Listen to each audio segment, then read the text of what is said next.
ब्रह्म मुहूर्त या सकल दिन सुखप्रदा, प्रातर्निर्मल्य दर्शना, तारा भी सहिता स्थिता। इस श्लोक का अर्थ है ब्रह्म मुहूर्त दिन भर सुखप्रद है, प्रातःकाल में निर्मल दर्शन के साथ ताराओं के साथ स्थित है। दोस्तों, स्वागत है आप सभी लोगों का एक बार फिर से। आज का जो वीडियो का विषय है बहुत ही सुंदर है। ये वीडियो देखने के बाद फिर आपको अन्य वीडियो देखने की जरूरत नहीं पड़ेगी। अर्थात अगर आप इस वीडियो को देख लेंगे तो यकीनन माने 110% गारंटी, आपकी गरीबी मिटने से दुनिया की कोई भी शक्ति नहीं रोक पाएंगे। ब्रह्म मुहूर्ते समुत्थाय यो याति परमां गतिम, सर्वार्थ सिद्धिमाप्नोति योगी योगनिरतः सदा। इस श्लोक का अर्थ है जो व्यक्ति ब्रह्म मुहूर्त के समय में उठता है वह परम लक्ष्य को प्राप्त करता है। योगी जो सदा योग में रत रहता है उसे सभी प्रयासों में सफलता प्राप्त होती है। ब्रह्मा तीनों लोकों के जनक हैं। सृष्टिकर्ता आधार चक्र या मूलाधार चक्र और श्रोणी क्षेत्र पर शासन करता है जिसमें जननांग होते हैं।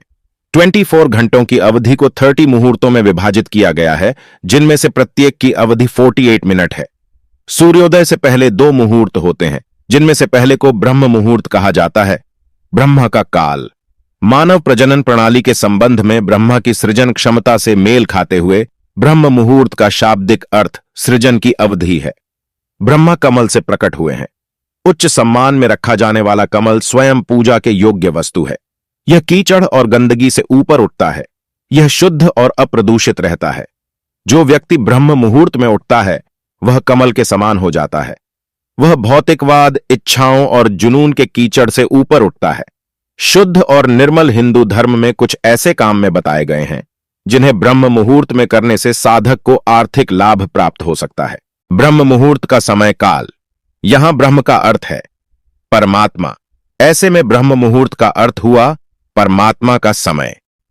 ब्रह्म मुहूर्त का सामान्य समय आमतौर पर सुबह 4:24 to 5:12 बजे तक माना जाता है और यह सूर्योदय और स्थानों के आधार पर मौसम के अनुसार बदलता रहता है।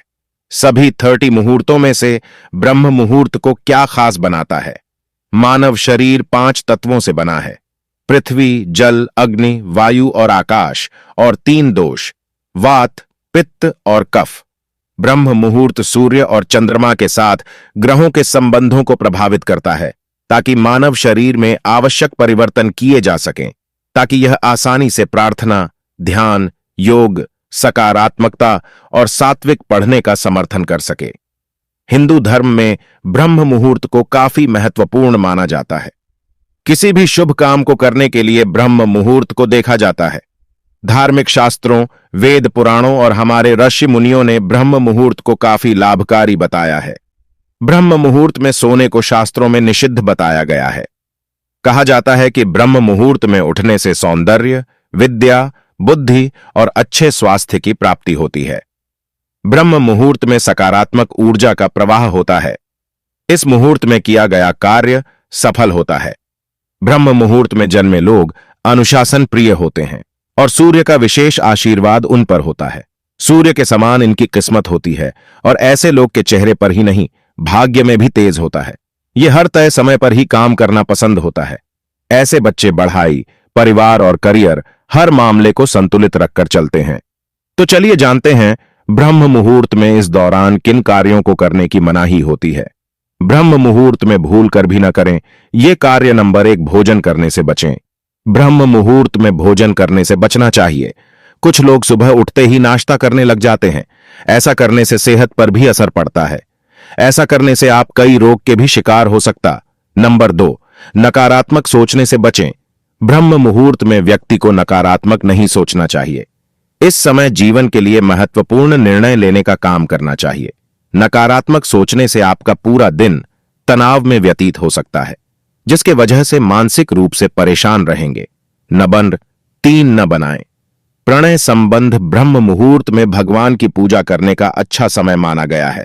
इस समय को काफी पवित्र माना गया है। ब्रह्म मुहूर्त में प्रणय संबंध नहीं बनाने चाहिए। इस मुहूर्त में संभोग करना वर्जित माना गया है। ऐसा करने से आपका नाश होता है। अब दोस्तों आइए जानते हैं ब्रह्म मुहूर्त में क्या करना चाहिए। दोस्तों, ब्रह्म मुहूर्त ऐसा समय होता है जब वातावरण पूर्ण रूप से शांत होता है। ऐसे में इस दौरान व्यक्ति को ध्यान, योग या महत्वपूर्ण निर्णय लेने सहायता मिलती है। इस समय में लोगों को स्नान आदि करने के बाद पूजा इत्यादि कर्म करने चाहिए। ऐसा करने से देवी देवता प्रसन्न होते हैं और जीवन में सकारात्मक बदलाव आते हैं। छात्रों के लिए भी ब्रह्म मुहूर्त को बहुत ही उपयोगी माना जाता है। ऐसा इसलिए क्योंकि इस दौरान पढ़ाई करने से चीज लंबे समय तक याद रहती है। तो ये थी हमारे ओर से ब्रह्म मुहूर्त के कुछ तथ्य। तो दोस्तों, वीडियो कैसी लगी हमें जरूर कमेंट बॉक्स में हर हर महादेव लिखकर कमेंट करें। बाकी चैनल से जुड़े रहने के लिए चैनल को सब्सक्राइब करें और बेल आइकॉन को ऑन करें। धन्यवाद दोस्तों, मिलते हैं एक नए ऊर्जा के साथ। तब तक के लिए खुश रहें, स्वस्थ रहें। जय श्री राम।